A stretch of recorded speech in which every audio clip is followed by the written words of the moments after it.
नहमदहु व नसल्ली अला रसूलिल करीम अम्मा बाद।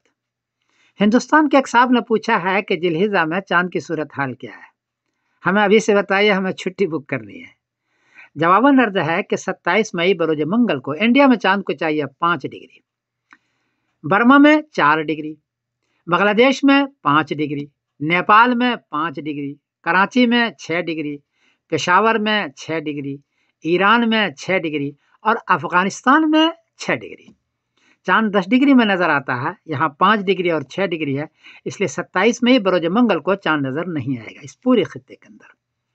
28 मई बरोज बुध को इंडिया में चांद को चाहिए 19 डिग्री, बर्मा में 18 डिग्री, बांग्लादेश में 18 डिग्री, नेपाल में 19 डिग्री, कराची में 19 डिग्री, पेशावर में 19 डिग्री, ईरान में 20 डिग्री और अफगानिस्तान में 19 डिग्री।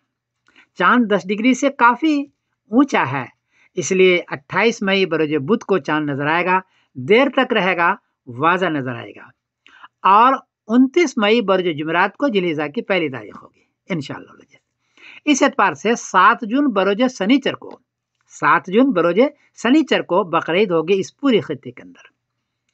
इत्तलान अर्ज कर दूं कि सऊदी अरबिया के जो मुल्क का कैलेंडर है उसमें 28 मई बरोज बुध को पहले जिलहिजा लिखी हुई है, वहां 27 मई की शाम को 7 डिग्री चांद ऊंचा है, इसलिए वो लगता है कि यही करेंगे।